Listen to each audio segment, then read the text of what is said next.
What's going on, family? All right, so you've gone through all the other master classes, and if you haven't understood this by now, look, you can have the visions, you can have the acumen, you can know everything you need to do or everything that you want so that you can make something, but you have to learn how to make a business.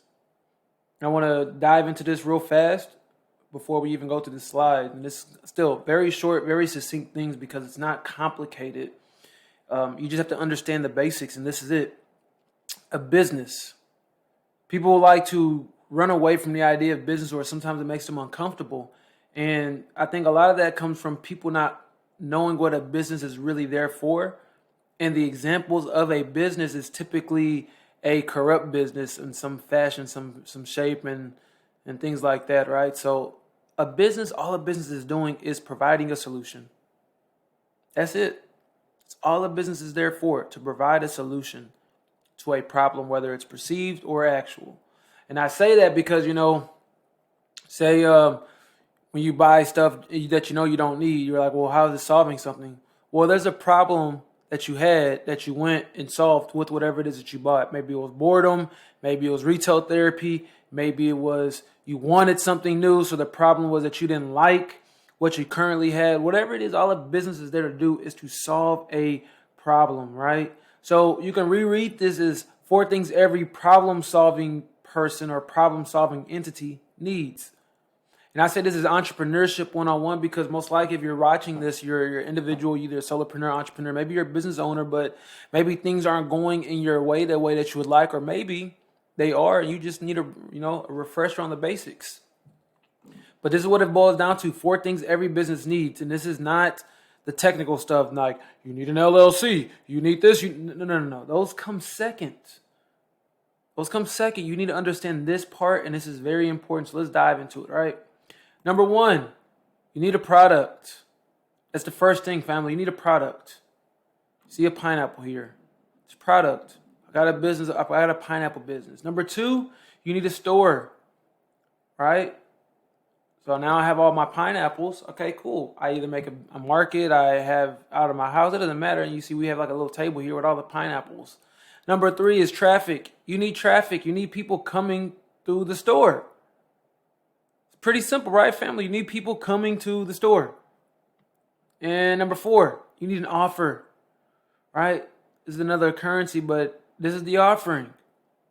That's simple, family. That's all a business needs. Those 4 pieces. So I'm gonna dive a little deeper. We're gonna stay on this slide for a second because I think the offer is what hangs up most people. Your offer is not just your product. Remember that, family. Your offer is not the product.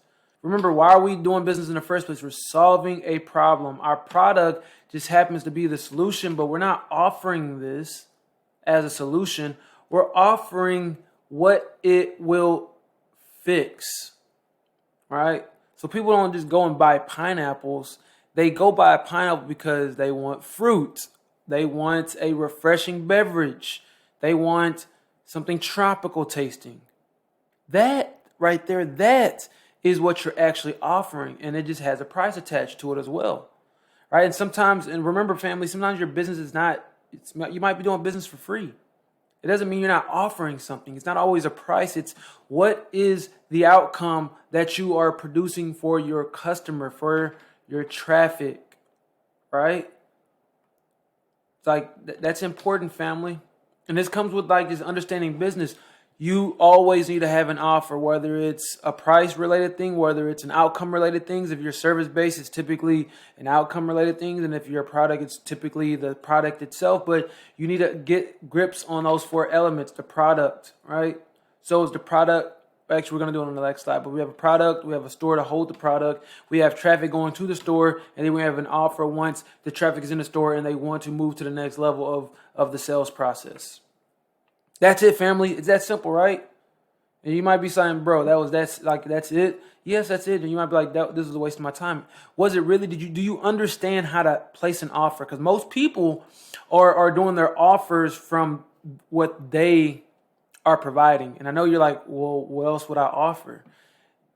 This is where the nuance of actually making a business comes into play. This is where learning how to sell and close comes into place. You have to understand what your client needs and how your offer and your product can alleviate that need. So you're not always just offering something point blank face value. It's often something a little deeper that will help with, right? So it's like people don't go to the store to buy a drill. They want to buy a hole. If you get that, I'm going to break it down real fast, right? If you're doing a project and you need a hole in some wood, you don't really go to the store because you want a drill. You're going to the store because you want a hole, right? So when you're selling to somebody, it's not like, hey, I got this really awesome drill maker. It's freaking fantastic. And they're like, okay, cool. What are the details of the product, right? That's what most people get to. Like, what are the details, right? And another word for understanding details is what's in it for me. How can it help me? That's why most people want the details. How is it going to help me? That all encapsulates your offer. So look, these are the choices for your business, right? So if you got a product, you either have items or services. So pick one. If you got a store, you can do a brick and mortar or an online store. Pick one. You can always pick both too, but if you're starting off, I always suggest just going one approach, one route. Right now, in this day and age, I think online is going to be your best approach. When it comes to traffic, you can have paid traffic or organic traffic. Paid traffic is ads, paying influencers to market for you, paying marketers, right? It's all going to bring people back to your storefront or wherever you're hosting your offer. Or you can go the organic approach where you can still do it online, but that's, through engaging with people and commenting on their stuff and doing content marketing and attraction marketing, things like that. Or you can do what I do. What I like to do is get your feet on the ground and go out and network with people like in real life, offline. You can send them to the online store, but you send traffic via your offline presence.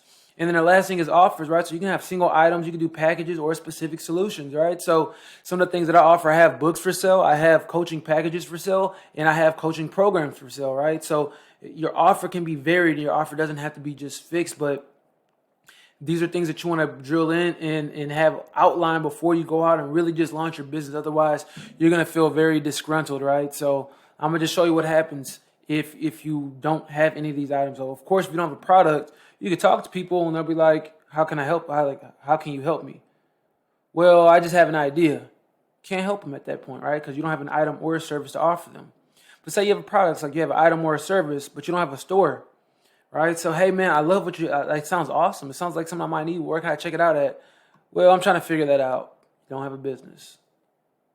Remember that. Even if you're a coach, you need an online presence. You need something where people can engage with you because you're a service.